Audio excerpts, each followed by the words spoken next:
the Ridgewood High School Principal Advisory Committee presentation? Absolutely. Yeah, I'm sorry, that got placed later in the order, but if the board's okay with that, then I'm going to invite. We're very blessed to have a well-dressed group of RHS students right now with us who represent the Principal Advisory Committee, who are here to give a really interesting presentation on the state of generative AI being used at Ridgewood High School. AI is a topic of interest for many folks in the community. And actually, I had a serendipitous experience talking with some folks in the Garden State Coalition of Schools and Legislative Committee I'm on. And they specifically, just by way of conversation, was reported out that members of the Senate Education Committee in New Jersey, Senate Education Committee in New Jersey, were just talking about AI and were particularly interested in understanding it better. And so I suggested, well, we have some students who are going to be presenting to our board. Maybe we can share that information with them. So we are going to send this presentation that our students put together here more broadly through the Garden State Coalition of Schools throughout the state, and we are going to send copies of it to the Senate members of the Senate Education Committee, and maybe we'll have an opportunity to share some information with them as well. But in the meantime, they have been working very hard for quite some time on this presentation. They have been working under the guidance of Mr. Nias, who is the principal of Ridgewood High School, who is here with us tonight. And he runs a principal advisory committee, which is just a great group. I would advise any principal, especially a high school principal, to form a similar group. Our students are all members of the committee. They attend on a weekly basis. They've advised all kinds of things, from late start time to the district cell phone policy, the school cell phone policy, and now they're advising on generative AI. So it's a great group. And before we introduce the members of the group up, first I'd like to invite up Mr. Nias to give them a proper introduction.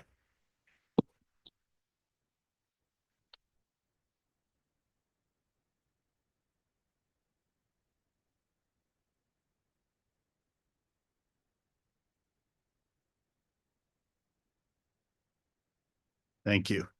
All right. Thank you, Dr. Swarz. It's great. It's my great pleasure to be here tonight with this wonderful group of students. I've been doing the principal advisory group since I started as the director of guidance back in 2008. And the group has evolved. As Dr. Swarz said, we worked a lot on many presentations and initiatives at the high school. And this is the latest. They just presented to the faculty a couple months ago, which was a great kickoff to our PD day. And you'll get to hear from them tonight about their thoughts on AI. But I'm very proud of this group. I'm happy to have this particular club under Ridgewood High School. And thanks for having us here tonight. Take it away, you guys.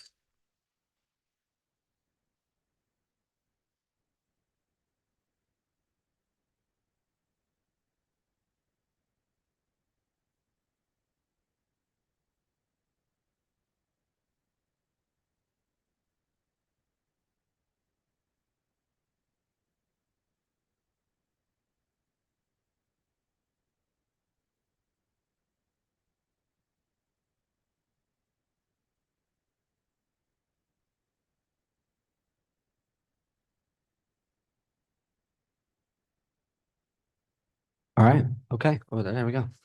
Well, hello. Nice to see you all on the other side of the table this time. So I'm Harrison Burns, most senior at Ridgewood High School. I'm here with my group, the Principals Advisory Board, which we just got two fantastic introductions. But just a little bit about who we are for a minute. Like we said, our group that meets directly with Mr. Nias once a week to tackle school issues, talk about different things happening around the school. Over the past few years, we've really covered and discussed a variety of topics, from the Later Start initiative and the phone policy in classrooms this year, to even just simple things like how much everybody hates run days. So today we're here. We've done some presentations in the past. Like mentioned, we talked about AI to the faculty of Ridgewood High School. And we thought it would be relevant to share that today here with you. As AI is such a pressing, popular topic these days, there's a lot of discussion around, what the policies in schools should be. And so we thought it'd be appropriate to, bring some student voices here and share kind of from the student body side of things, some of our thoughts on that. So that'll bring us to our objectives, which I'll just go over really quickly. The first being usage. We're just going to talk about how AI is used in schools by both students and the faculty. The next is perspective. We're just going to present some varying standpoints regarding procedure. The third is going to be policy. We're just going to provide some input for guideline implementation and really just kind of inform some policy making. And then the last one is just going to be that kind of idea of a dialogue, kind of put our entry into what should be an open and healthy discussion around this topic. So with that, I will pass it along to my colleague.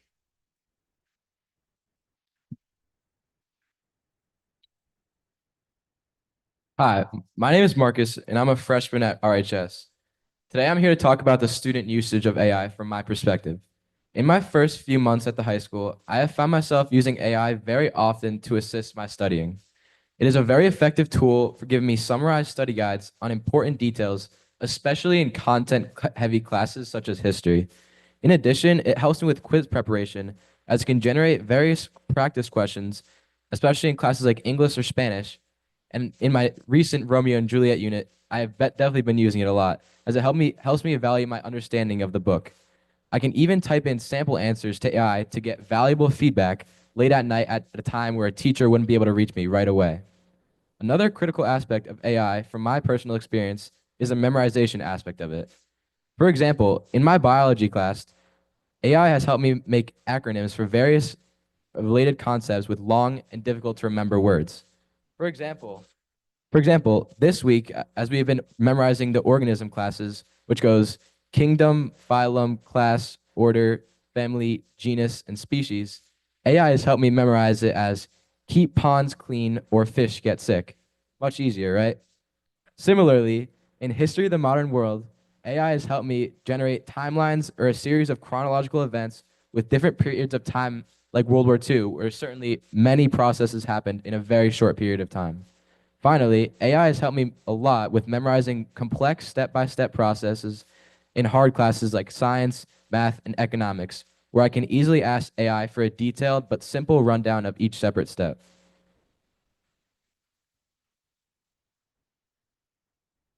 Hi, I'm Juwan and I'm a sophomore. As Marcus has said, AI can be a valuable resource for students, so I'm also going to be speaking about student usage of AI. I found that when I miss class and I'm not able to attend office hours, AI can be a great tool to fill in the gaps of my understanding. I can plug class notes into AI and have it explain them in more detail, allowing me to ask questions about specific parts of material that are challenging. Additionally, if a student is in class but is still struggling with certain concepts, AI can help clarify that material. Students can plug in specific questions or ask AI for a more comprehensive review of the lesson. In my personal experience, when studying for history exams that cover vast time periods, I've asked AI to turn my notes into a detailed story to enhance my comprehension. AI has also been useful in chemistry, helping me when I'm stuck on a difficult problem. It can also grade my practice problems, explaining what I got wrong, and even generate additional problems based on worksheets from class. Overall, AI is a tool that allows students to build or reinforce their understanding of coursework, even when they're not in the classroom.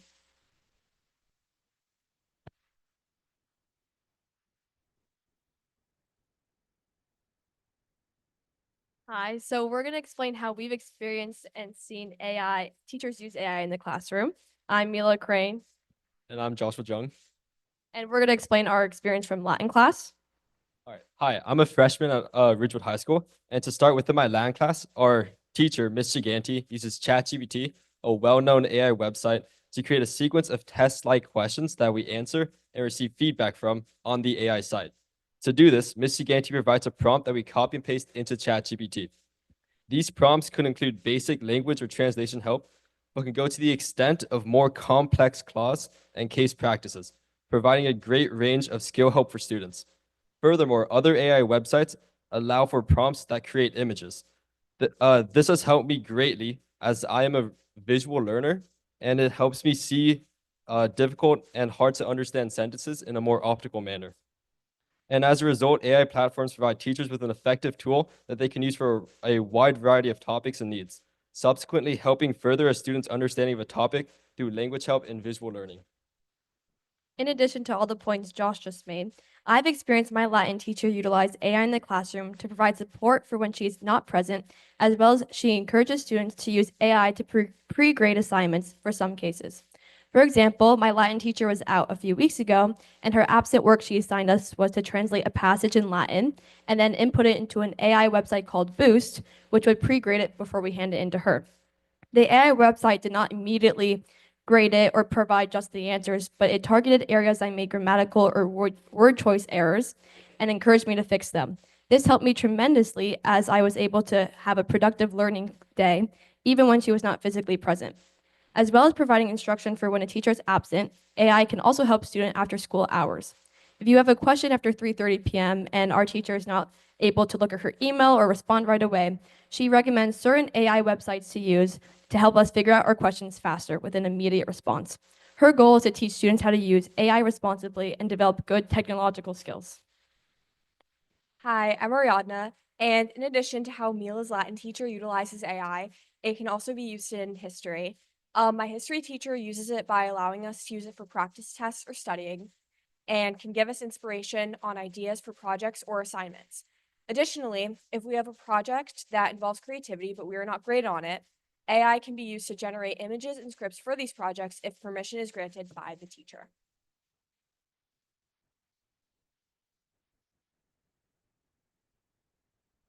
Hi, I'm Alex Van Kempen, and I'm a senior at the high school, and I'm here with Ian to discuss some of the advantages we've seen of AI. Our first one, individualization of using AI. We've come to consensus that students have very unique ways of learning, if that's from, text-based learning, visualization learning, or even audio-based learning. And not every teacher is going to have the ability to make individual lessons for individual students. So what we've come to understand, and just seeing how certain AI models use it, we can see that some students and some AI models can work together very collaboratively, whereas teacher could have a really rough basis draft, and then students could plug it into certain AI and then give that student an assignment or an assessment in the way that they can learn best, which then allows students to learn in the most productive way, make sure they don't fall behind from very generic learning model. The second one is availability. We've come to understand that at Ridgewood, our motto is a tradition of excellence. And that motto is not only in the education of our school, but also in our sports programs and our clubs. And we come to understand that a lot of sports and clubs have times where they won't be in school. They have to leave school early. For instance, I'm a student and I also am a dual athlete. I do swimming and tennis. And throughout my 4 years at the high school, I've had many moments where I have to leave school really early. If that's early as 2 p.m. or even early, like maybe midday, or just miss entirely because of tournaments or certain competitions. And I've had instances where I've fallen behind because I can't go to period 9 or after school hour system because I'm not in Ridgewood anymore. I'm in Hackensack or I'm in Teaneck because I'm competing in a different town. So for instance, this year I had a swim meet this year and we had it in Hackensack. And unfortunately, since we were in Hackensack, I couldn't go period 9 because I was in Hackensack. And we had a quiz next day in math on the product rule. So instead of having to like hope that I understood the topic and just really pray that I had a good score, I asked an AI model just to explain to me what the product rule is, give me some example questions, and then I was able just to practice doing that, continue doing that, and I actually did really well on my exam. So I think that AI is a really good availability tool because it's just 24/7. It can be, you don't have to always have a teacher. Yes, your teacher is always going to be a great model, but let's say you're up at 12 p.m. and you need to study. It's just there to help you make sure you understand. One of the other benefits of using AI is it being instantaneous. It gives immediate feedback in real time that reduces the time between action and correction. AI is also extremely useful when you are in a time crunch, like Alex explained. One time I've used it personally was back in sophomore year when I had the flu and a 105-degree fever. I had a reading check quiz the next day, but I didn't read the 5 chapters. So I used AI to summarize the 5 chapters in depth and thoroughly, and I did fine on the quiz. Another main benefit of AI is its ability to act as an assessment tool. Although it isn't the best at creating study guides on its own, if you simply give it your own study guide and ask it to create questions based on your study guide, it acts as an amazing tool for testing your knowledge based on your own notes. I've used this for quizzing myself on vocabulary tests where it would give me a word bank and sentences for me to fill in the blank, which not only tests how proficient I am in understanding a word's use, but also its definition and how it fits into a sentence. Hi, I'm Eli Delatorre and I'm a sophomore. While there are clear benefits to incorporating AI into education, it is important to acknowledge and consider the drawbacks that come with this new technology. The first and most obvious drawback of AI is cheating. There's already widespread cheating with AI, and this will only worsen as the technology continues to improve. Additionally, AI detectors are unreliable, causing AI content to be overlooked or causing student content to be flagged, leading to mistrust between students and their teachers.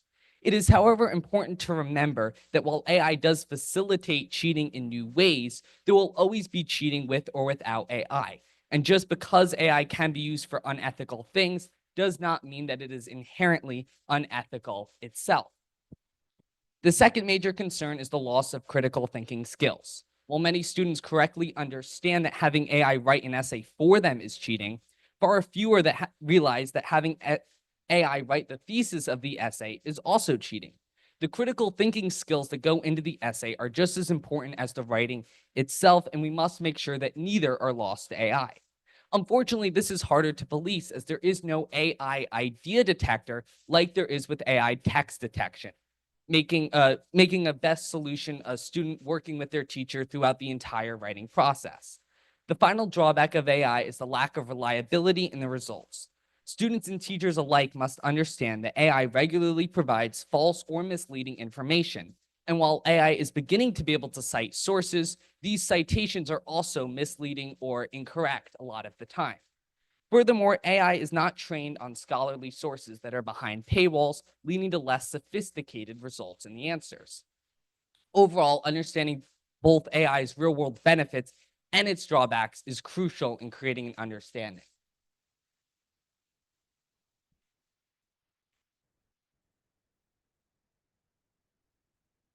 Hi, I'm Lucas, and I'm a freshman at the Ridgewood High School. Currently, the Ridgewood High School's policy on AI states that AI should not be used unless instructed further by a teacher. There is no change in the rule based on course or department, and the rules in each class are set based on the discretion of each teacher.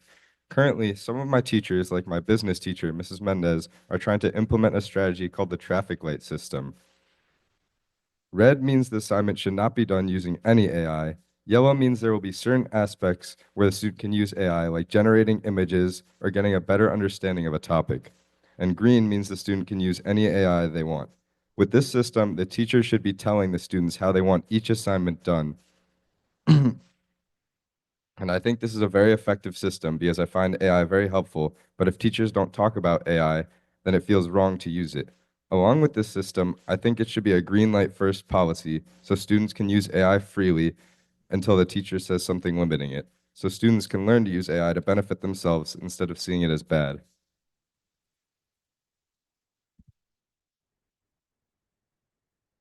All right, so just in continuing talking a little bit about policy, there are some potential policy flaws that we wanted to address. The first of which is going to be disagreements, particularly among teachers between departments, excuse me.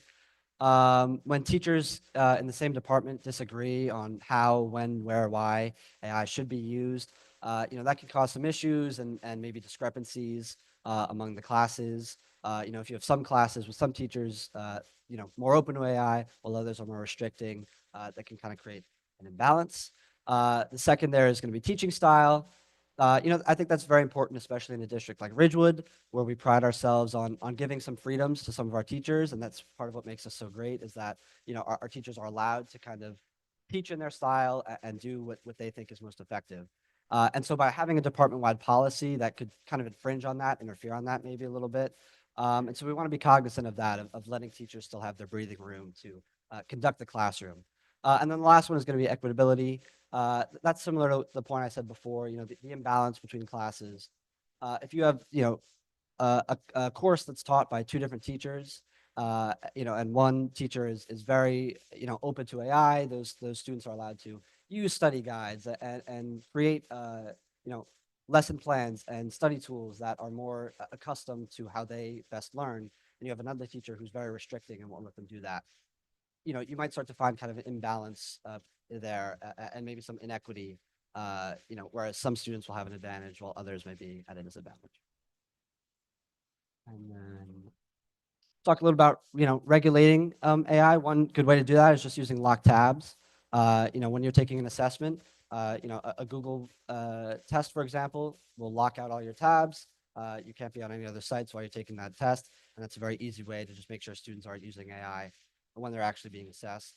And then the other is AI and plagiarism checkers. There's lots of sites that do this. Turnitin, which is a site used for submitting essays, comes with an AI checker. It'll do it automatically. There's also GPT-0 is another one that's, there are flaws with these systems, but they get better and better every day, as does the AI. But they're great tools for just detecting if the text was written by artificial intelligence. The next is going to be testing in classwork. And that's just a lot about, doing work that's actually handwritten in the class, right, in front of the teacher. And so instead of being done kind of online, up to the students to kind of do what they wish, when you're writing an essay, paper and pen in the classroom, obviously you're not going to be using AI to make it. So just doing these kinds of graded things, class discussions, lots of things like that in class will prevent students from being able to use AI on them. And the last one is AI workshops, and that's more about teaching students how to use AI, when to use AI, when it's appropriate. When students are handed their Chromebooks, for example, they're taught kind of how to responsibly use the internet.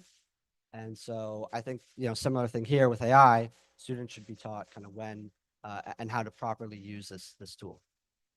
So with that, I would just like to leave you off with one last thought, which I think kind of summarizes a lot of the points we've been making. If you think back to years ago, when calculators were kind of on the rise and they started to become, much more powerful and kind of make their way into the classroom, there was a lot of fear that by allowing students to use calculators, they'd be losing a lot of their mathematical abilities, and it would ultimately kind of hinder, their skills as learners and as students. But what we found in recent years is really quite the opposite of that, and that calculators are really just a tool in the classroom that have accelerated and enhanced the learning, and really instead of kind of hindering it and hurting it, it's really kind of broadened the scope of what students are able to do in the classroom. And it's really just become a tool rather than this kind of overbearing infringement of their learning. And so that's ultimately the future we envision for artificial intelligence. If implemented properly, if its nuances are kind of recognized and addressed, it's really going to be a tool that can help students learn better, help them learn more effectively, and really kind of accelerate and enhance that learning process. So with that, I want to thank you guys so much for listening. I'd also like to give a shout out to our team here. Those are our leaders, both the outgoing and incoming student leaders, our presenters there who you just heard from, some other members who did some good work on this, but could not be here tonight, unfortunately. And then the administrators who have kind of helped us and guided us along the way. I'd also like to give a shout out to Dr. Schwartz and Ms. Corliss, who have helped out a lot too in making this look the best it could be, and kind of helping us get the final product out. So with that, I thank you for your time. Thank you for listening. And I hope we can get this AI thing in the works and squared away. Keep the discussion going. So thank you guys. Well done.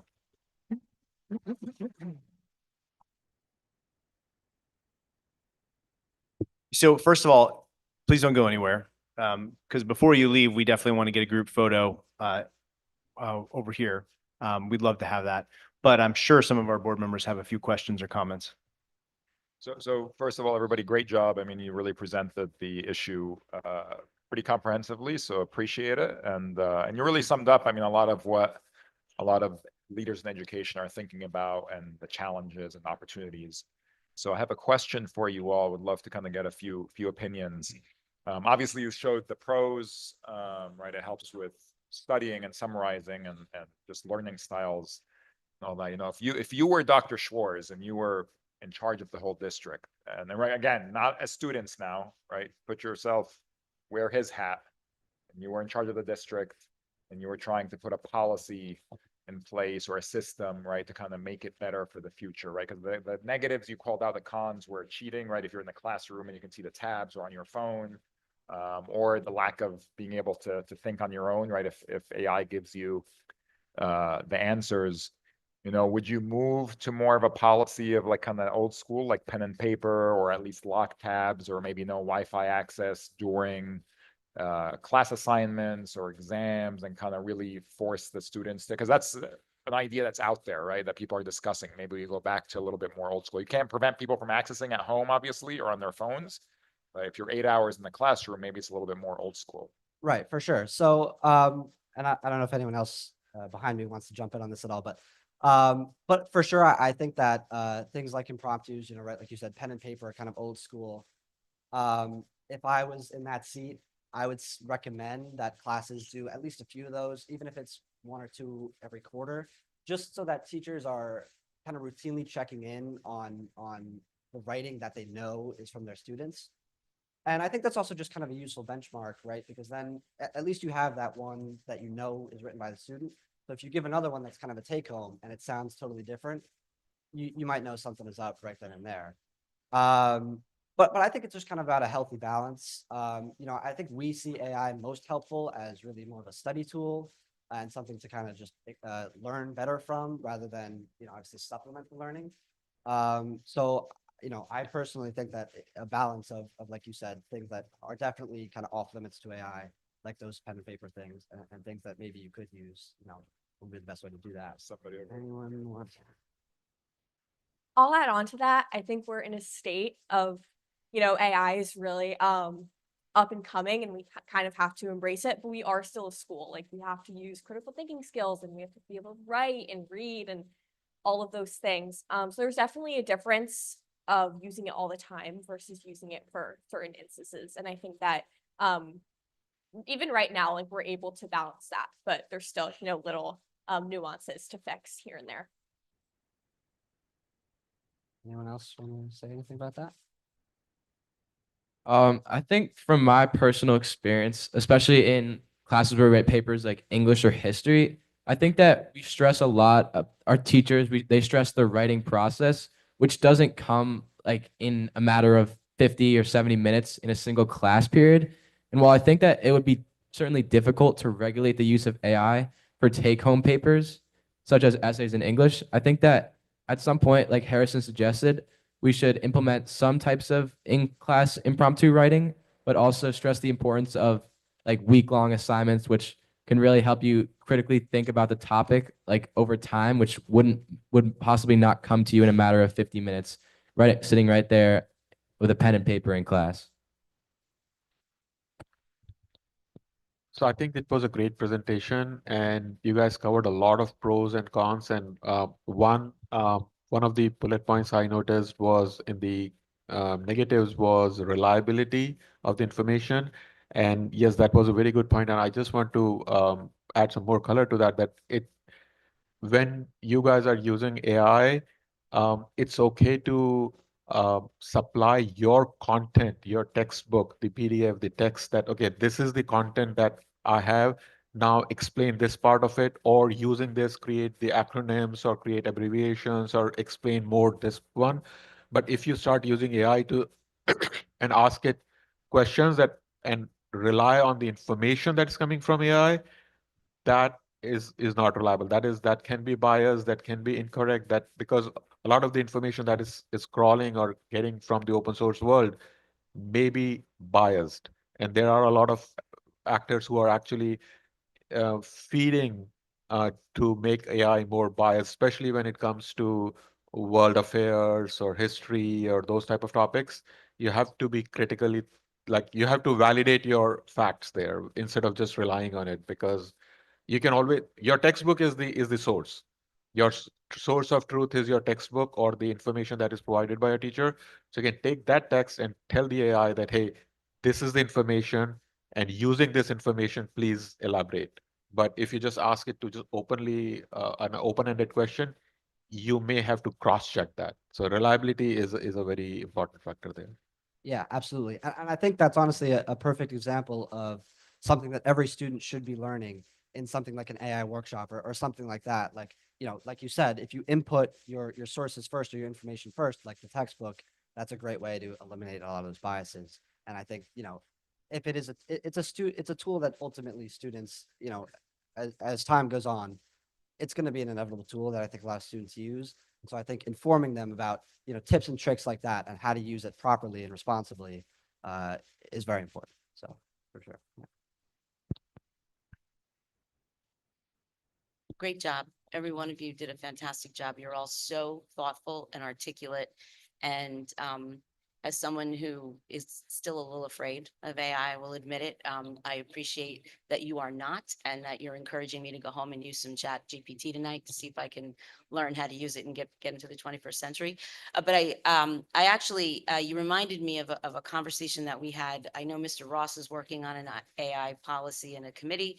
And when we worked on the strategic plan, we taught, and Harrison was in the committee with Dr. Fenwick and Mr. Ross and myself and Jamie. And we talked about AI a lot, and you touched a little bit on this, and I'd be interested to hear some of your thoughts on, AI as a tool, but when you determine whether AI is appropriate or not, the question is, what is the authentic work, right? I think that was the word, authentic or genuine work. And I got to give you props there, because Harrison, that was your words. Those were your words.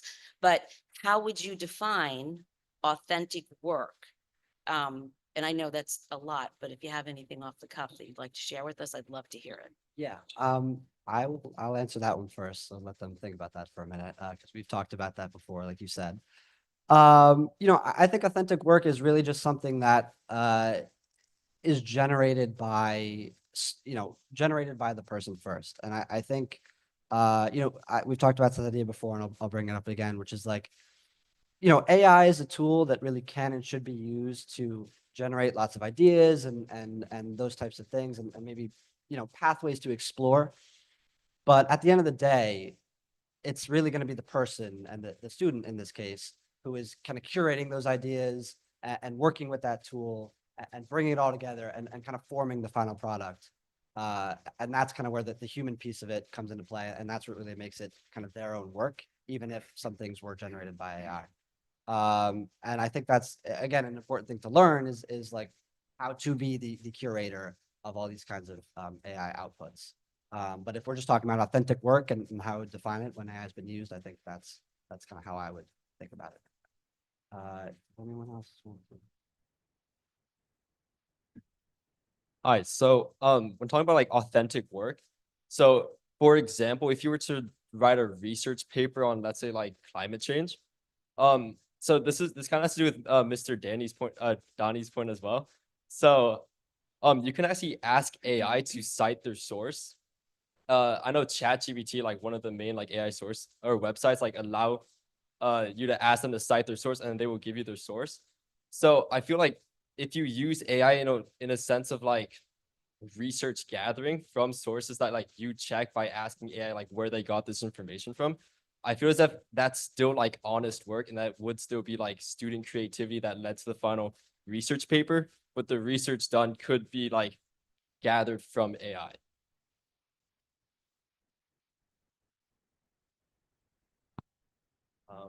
I think I have a personal example actually of how we've used AI in class. So just recently we had our AP exams to high school, and I'm in CSP, computer science principles. And just one way that the test works, that we have to look at our code that we've written in February and write a couple sentences, paragraphs about it.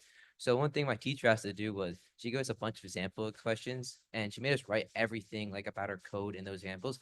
And then she literally took all of our answers, put it into ChatGPT, put in our code, and then the code and the ChatGPT gave us an exactly response, but it was really weak compared to ours, because one thing it didn't understand was how we actually use our code. So I think when you think about ChatGPT and what it gives as authentic work, I think the big difference is when you think of a student, they understand what they did and why they did it. The ChatGPT thing's like, here's what I have, here's the answer, here's the solution. The student's gonna be like, okay, I have a question. Here's my kind of like what I think I have to do, but also what I do to get here is another reason why I think it's authentic works, because the ChatGPT is almost like a math problem. What we're thinking is like, how did I get here? And that's how we're going to include to our solution. And I think that's the difference between what we did at the practice problems and what ChatGPT goes, because it gave us only like a really bare basic solution, where instead, like a lot of students, she said in the class, were saying like, oh, well, my code will do this because this will happen. It didn't say that because we knew how our code actually functioned. It just said, here's the solution to the question you're looking for. Thank you. Yeah, kind of adding on to your point, Humans are so multifaceted and so creative. And at the end of the day, AI is a robot and nothing can replace that. So in my opinion, like authentic work is something that like you put thought into, and used all your like different dimensions of thinking versus one dimension of a robot. Okay. Yeah, I think good points there. Any other feedback, questions? Yeah, more of a comment than a question, but in this world where in businesses, law firms, they're all arguing about AI. And of course, there've been edicts down in law firms about you can't use AI to write your brief. You can't go into court. And so you have this authentic work. But the fact is that you're going to go into a world after high school, college, or whatever your next step is, that AI is going to be part of your world. And so it is so great to see you questioning it, studying it, thinking about it, and also utilizing it, not being afraid of it, and understanding that it's a tool, because that's the same conversation we had in the district in the 90s when we were talking about, should we have computers? Do we bring in technology? We had that same conversation about, as you said, about calculators. So, there's ever changing, and to be open to the changes, to understand the pros and cons are so important. So thank you for this presentation. It was very thoughtful. And it just is another example of how wonderful this school district is in the high school in terms of letting you rethink about what these issues are and prepare you better for the future. So thank you for this. Yeah. Yeah, thank you guys. We appreciate having such an engaged audience.